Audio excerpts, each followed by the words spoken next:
在基隆，海是生活的一部分，更是偷海狼生命的依靠。一群渔民自发性地组成了环保舰队，出海打捞垃圾，守护家园，用自己的船、时间换一个干净的海洋。在不远处的和平岛地质公园，同样以永续为核心理念，推动友善环境的旅游模式，守住这片珍贵的海岸线。我们现在来到了和平岛。400年前，历史怎样甲咱磨？无论你是外省客家也好了。等一下，为什么客家？嘿嘿，这代表我们很多族群都来到了这个座岛屿。但是400年前就来最早的是谁？西班牙人。没错，我们现在就要去圣塞瓦多的传说，邀请到了我们的宋慧乔如小姐。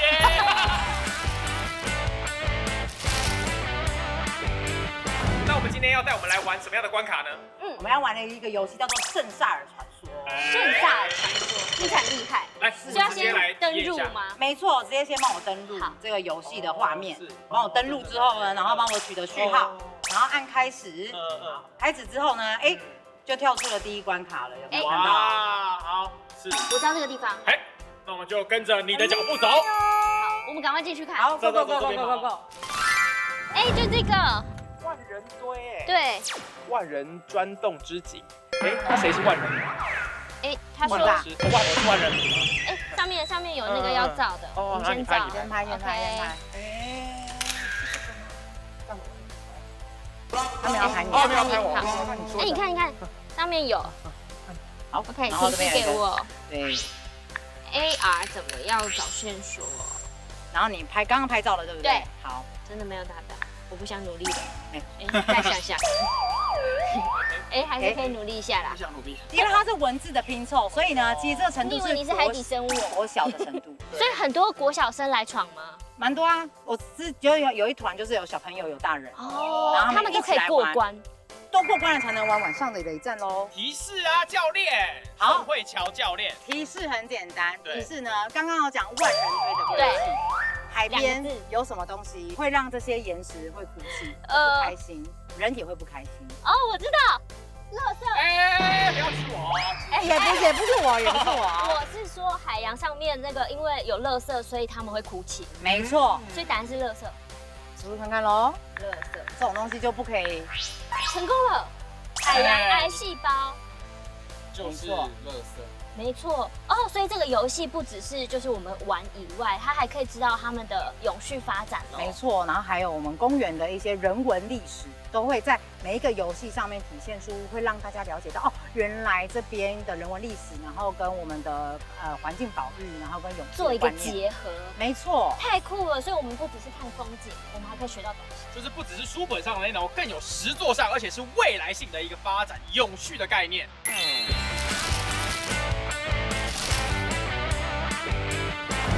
和平岛公园这边有得天独厚一个自然景观嘛，还有它历史文化。那把这一些内容呢转化成游戏呢，是我们很擅长的事情。那我们希望呢，能借由这样设计一款游戏，那我们呢可以吸引很多的玩家进来到和平岛公园这个地方。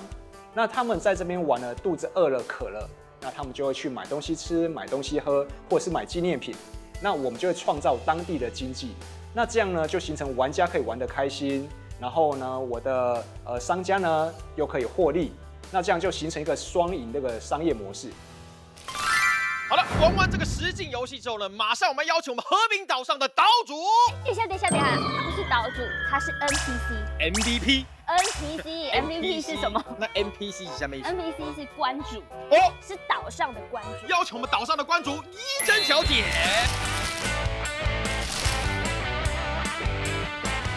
妙丽怡珍，我们这个来到这个岛上呢，必定要来玩的是什么东西？游客一般进来，其实关于待到这个景区的话，其实就会有很多共享跟一般地方不一样的体验。就例如说，我们可能现在外面下点小雨，忘记带伞了，不一定要买伞买雨衣，我们这里是有准备共享雨伞雨具的。或者是手机没电，这里很好拍照嘛，没电了怎么办？我们可以在这里租借共享行动电源体验，或者是在这里玩水，一定要洗澡。但我们就会发现这里的蛮多洗沐用品的瓶瓶罐罐是就是回收的最大宗。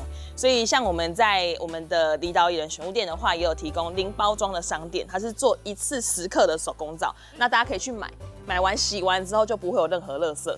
就是不用带瓶瓶罐，不用丢垃圾这样。那我想问一下，既然是 NPC 这边有没有什么样的特别的活动，是关于环保的游戏或者什么的？是我们有很多学校很喜欢来这里做户外教学，包含净滩或者是捡海玻璃做 DIY， 就是现在企业或者是公司他都很喜欢来做这个净滩活动。那你们有公餐吗？我们园区里面有2家咖啡厅，就是除了我们有提倡绿食宣言之外，也有提供宠物的轻食。其中我们也有把在地特色的，例如说海藻，我做成是食物，所以你们可以在这边品尝到石醇饼干、石醇蛋糕，然后甚至是刚刚我们有讲到北海岸啊、东北角这一带韩语都会采集的石花菜。那他们这边我们也会有石花冻可以做选择。刚刚听到你说了这么多海藻的这些食材啊，我实在是听得肚子有一点饿了。关主，你能不能先带我们去里面来食用一下？好，来，我们来前进，走。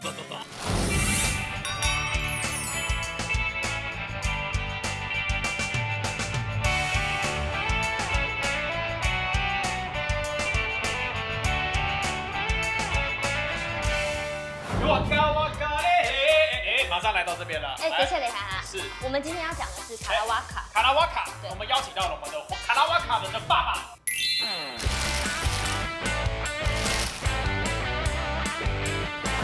那我马上看到这个桌上这么多的美食，对，老板赶紧给我们介绍一下，各是什么？你看他刚刚说那个咸蛋糕应该是对卡拉瓦卡哦，卡拉瓦卡，卡拉瓦卡是哪一个？卡拉瓦卡是这个，卡拉瓦卡，那跟对，那个卡拉吗？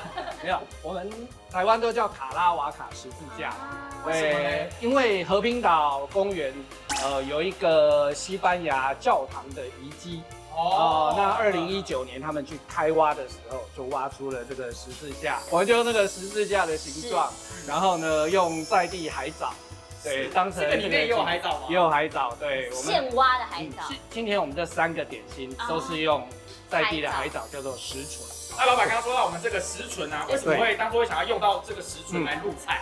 对，一般在海边，大家想说都是海苔。那我们就想说，那有没有跟海苔不一样的东西？我们就知道这边老一辈的人很喜欢，没有，因为我们要用特别的，别人没有用过的，对，那就知道说老一辈喜欢去潮间带拔那个石醇，去采石醇，那个产季又很短，就只有春夏交接的时候，因为海藻类太冷不长，太热不长，所以呢都只有那一段时间。这是限定款。季节限定，但是呢，我们把它做成干粉，所以1年4季现在都吃得到。对，这个应该说这3款全台湾就这里有了，全台湾就这里有。对，除了和平岛没有了。可是，一般来说，我们这是十字架，你这是分明就是双十字，双十字，因为这个叫至真至圣十字架。至真至圣，对，应该说啦，以前西班牙人他们就是拿来当护身符。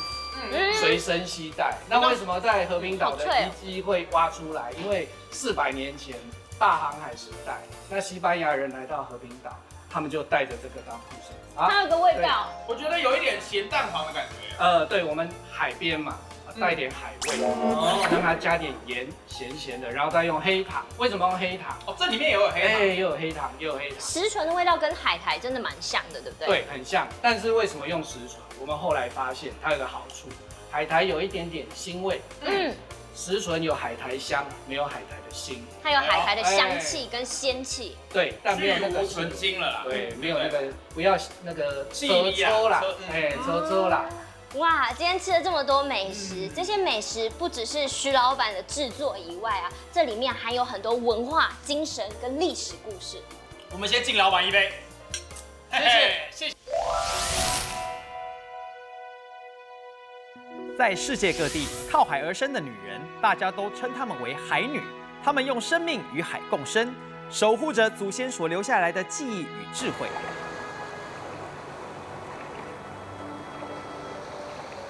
沙人的阿君啊，是清洗美咯，阮的阿君啊，话是白青波。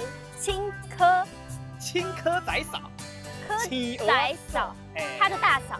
对，错了，这等于是他的老婆，这哦，鹅啊，银豹啊，所以他为什么跟我们今天有关？跟今天来到这个地方呢非常有关系。我们要说到这个海女文化，那我们就好好赶快去问问看，对，海女要做什么？招嘴海女，走。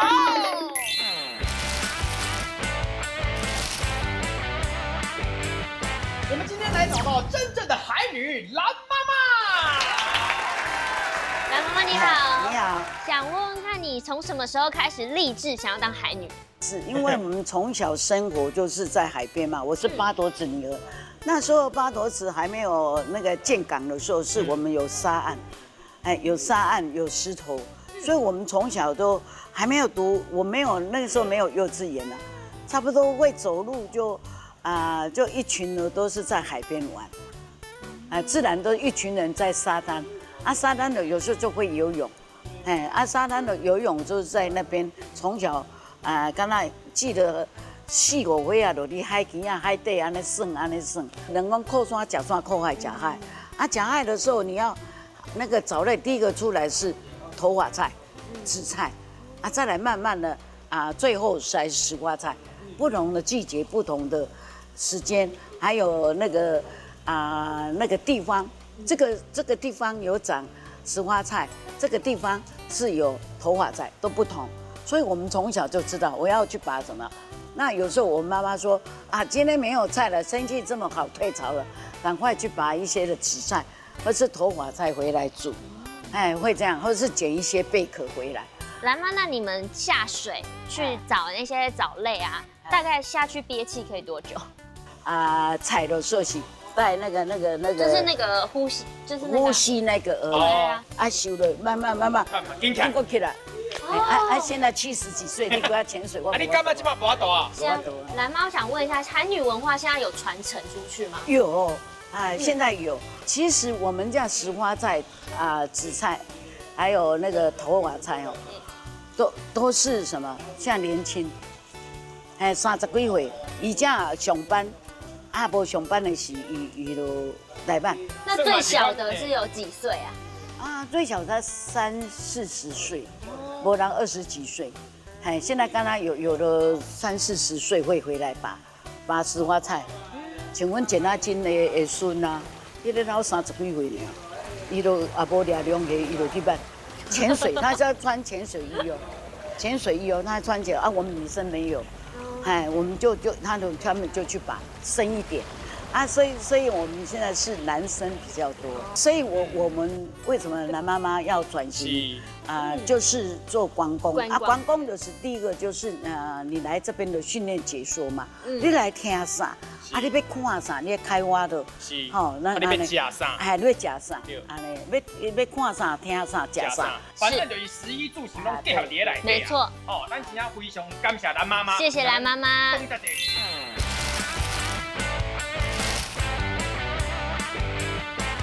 那就我的观察呢，台湾的海女是在海边海石平台捡海草的。那日本海女呢，她们是整个潜下去，整个人潜到深海里头10几公尺的一个地方去找一些贝类这些东西。那这个海藻呢，在1978年的时候就是成为了我们这个外销经济最大的支柱，石花菜有到700多吨的这个产量。为什么知道？因为采石花菜要有那个证书证照才可以去采，然后日本政府要课税，所以它进去出口的这个量它都有登记。海藻，它不只是海里的绿色森林，更是创造无限可能的海洋资源。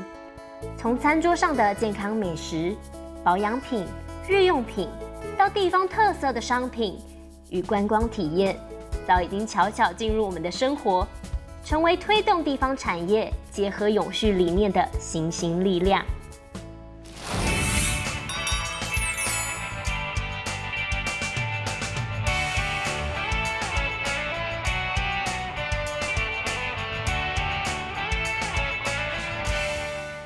嘉怡，你们感受到海藻的威力正在发功啊！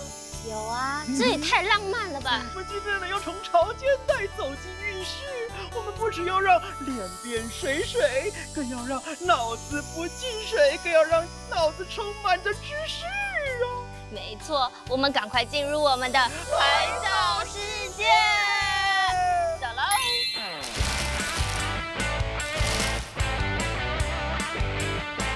好，我们就刚刚来到这个地方呢，其实就非常的好奇，为什么会觉得当初想要来做这个海藻的面膜？哦，因为这个海藻在我们台湾周遭都看得到，而且它很重要，而且我们的呼吸的氧气也是它生产的。那我想问一下，海藻有分就是有绿海藻，还有什么海藻吗？哦，我们从外观来看，除了最常见的是绿色的，因为绿色的它在海边最上层潮间带的地方很容易被我们看到。所以我们一般觉得，海藻是不是绿的？但是我们开始往深一点的地方走的时候，开始看见红色的海藻。那再往深的地方看到咖啡色的，所以目前肉眼最容易看到的就是绿色的、红色的、咖啡色的。为什么没有蓝色的？哦，蓝绿藻不是吗？没有错，蓝绿藻在海边比较少见，但是蓝绿藻在我们地球，没有，在地球在35到45亿年前的时候，一开始就是蓝绿藻是最早出现的。那蓝绿藻在我们的光反应器培养的，那里面都是蓝绿藻。那蓝绿藻的体积比较小。海藻是可以吃的吗？可以吃的，大部分的藻类都是可以吃的。那有一些比较特别的，那目前我们科学研究上实际上大概都知道，所以我们大概不会吃到这些不可以吃的藻类。那我们除了用来做面膜以外，还有把它做些什么样的产品吗？我们可以敷在脸上，我们也可以涂在手上，所以有护手霜。太阳很大，我们有防晒乳。哇！我们洗头的时候有洗发精，头皮也在做保养了。是。哇塞！有听说还有得奖。是的，因为我们研究海藻10多年，所以我们把我们最厉害的3种方式拿去法国，在巴黎做了参展。然后我们得了金牌、银牌跟铜牌奖。我们也希望说，透过这样子的过程，让大家更在意说，哦，原来海藻对我们人体有这么多好处的时候，进一步的去维护我们在自然环境里面的这些海藻，它们的自然的栖地，让小鱼小虾也可以更好的生活在它原来的场域，那大鱼大虾自然就会产生了。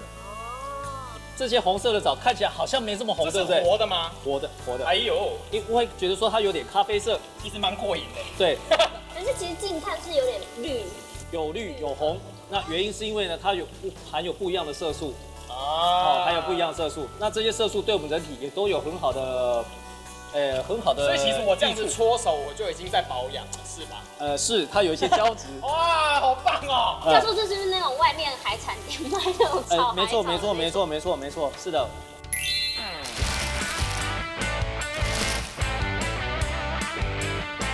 今天来到这个地方是藻类的育婴房，刚刚在楼对育婴室，刚刚我们在楼下有看到一些比较大型的这一些藻类的培养设备，其实都来自于我们在这个育婴房、育婴室精心培养的这些藻类，我们把它养多了之后，再移到比较大的系统来去做培育。那养多了就可以来做这个萃取、应用等等的这样子产品的开发。所以我们从它的故乡搬到楼下的浴缸，再把它回到我们的育婴房。没有，应该先来育婴房，先来育婴房，去下面住，再到楼下住。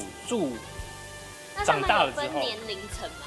他们其实会有一个养到后期会有一个老化的过程。那我们就是要在它老化前，然后它的活性物质最多的那个青春年少的时候，你要正把它利用光收起来，对，萃取，对，把它最好的成分留下来，做成面膜，做成这个医检试剂等等。那未来我们也希望透过我们人工养殖，然后进一步的来 cost down 各种的这一个萃取制成，希望可以把这样好的一个活性成分运用到我们生活中各个层面。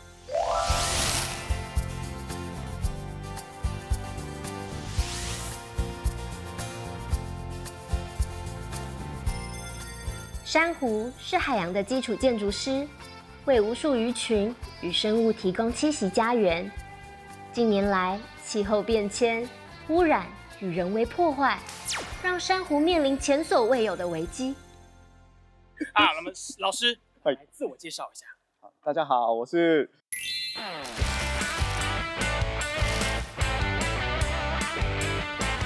先来跟大家说一下珊瑚是什么。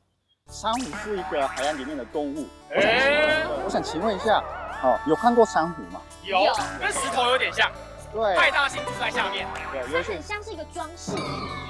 这个也是珊瑚的一种，也是珊瑚的一种。但是在河滨岛这附近看到的珊瑚的话，现在很像石头一样，颜色是绿色、咖啡色的那种。那我们要怎么知道它到底是活着还是死掉了？死掉很像石头。是的，这活的珊瑚基本上会有咖啡色或是绿色的颜色。是活着的。对，死掉的珊瑚的话，披麻戴孝，白色。对，没错，白色，偏白。对，珊瑚的骨头的颜色是白色。但是呢，就是刚死掉的时候看起来颜色是白色，但是不久之后，海里的一些藻类啊，一些小型的生物，对，附着在上面之后变灰色、咖啡色等等，所以变成不同的颜色。我说珊瑚是一种动物，所以它是用生出来的嘛？其实是的，它是一个动物，所以它会吃东西。它会吃东西？是海藻吗？它会吃海里面的浮游生物，小型的浮游生物，像是虾子。然后他们用手抓海里面的饵料，小型的浮游生物之后放在嘴巴里面。老师，那我想问一下，珊瑚最大大概有多大？这个问题现在很多科学家想要了解的部分，目前有报告是大概超过100米以上。那个珊瑚要繁殖，那要怎么去种它？其实珊瑚它有无性生殖的能力。无性生殖是像植物一样，如果这是这个珊瑚好了，我们剪掉这一部分，然后固定在一些基座，就是比较硬的石头啊，或是基体上的话，它从这个小型的自己的那个小片段可以再长出来。大自然的什么就是波浪啊，或是台风过后，有一些珊瑚被打坏，然后我们在海里，我们找出这些珊瑚的小片段，然后把这个东西固定在一些水泥啊，或是圆形的陶瓷的这个叫基座上面，然后让它发展，让它自己长大，对，自己长大。那其实呢，这个珊瑚呢，其实就像我们陆地上的这个，我们会种树，然后植物造林嘛，对不对？造这个一片森林。对。那其实这个珊瑚在海底是不是就扮演着像像我们这个保护海洋角色？没错。没有它会怎么样？其实珊瑚在海里的扮演的角色是提供给许多海洋生物，就是生活的一个栖息地。是老师，如果说我们普通的人啊，就不像是你们这种实验者或者是教授，那有没有机会去帮助到就是这些珊瑚？其实如果我们这边的话，如果有潜水证照的话，来我们这边就一起下水，然后一起照顾珊瑚，可以做这件事，是当志工的方式可以来。呼呼秀秀，就是照顾。老师听不懂，对不起老师。就是按秀秀，安抚它。对，就是珊瑚身上有时候会有长藻类啊，或者是帮它洗澡一下。对，或是吃珊瑚的生物，也会在珊瑚身上。所以我看到的后面立刻就移出来。真的是太酷了。对，我们要做这件事情。那我们所以呢，对大海其实我们是非常有贡献的，这个老师。那我们有没有就是对未来有没有什么样的期许？对于这个珊瑚的保育？就是2011年，有一个世界的资源研究所发布了一个非常严重的一个未来预测。他说，2050年的时候，全世界的珊瑚就灭绝。主要的原因是就人为的破坏，还有全球变迁，然后就海洋污染等等，还有一些海洋生物，它会吃珊瑚，因为珊瑚的掠食者的问题也越来越大。所以如果我们人类没有好好面对这些问题，好好解决这个问题的话，未来可能珊瑚礁都没了。希望2050年的珊瑚以及那个其他全世界的海洋是比现在更好。哇！我知道现在的状况是不理想，但是我们人类一起共同努力，还是要保护这个海洋，甚至做出更好的海洋环境。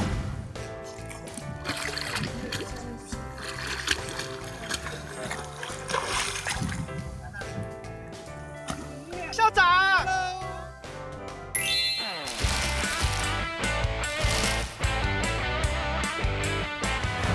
为什么会想要就是带小朋友来这边看保育这样？对，因为孩子们在教室里面上课的部分，其实都是影片或者是图片的部分。其实孩子要实际来到这个海洋，他才能够了解到这个海洋的重要性。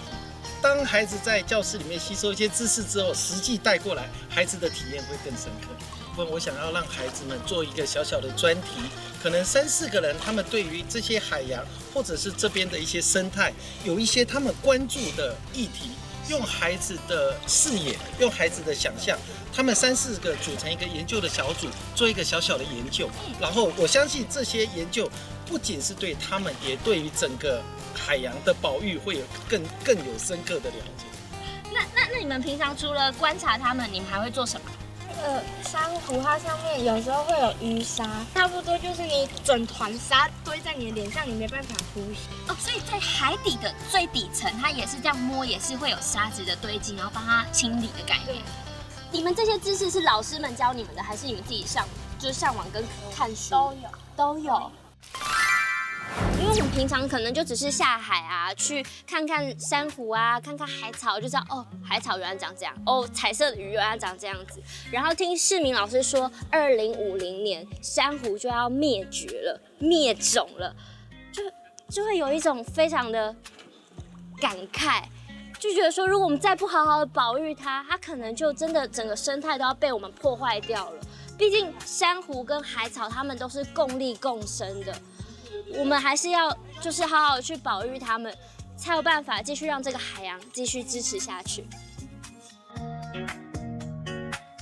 在基隆，海洋陪伴着我们生活，牵动着每一份希望。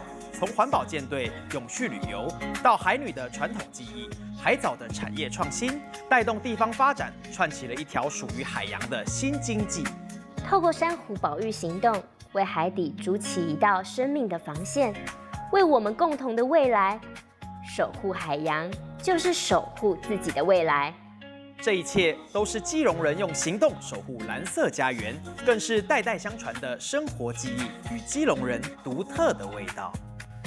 日浪共舞，是生活也是骄傲。哦，基隆的味道，海域潜入深蓝，寻回记的闪耀，只拱手着珊瑚，心系大海的脉络，人与海一起写下明天的不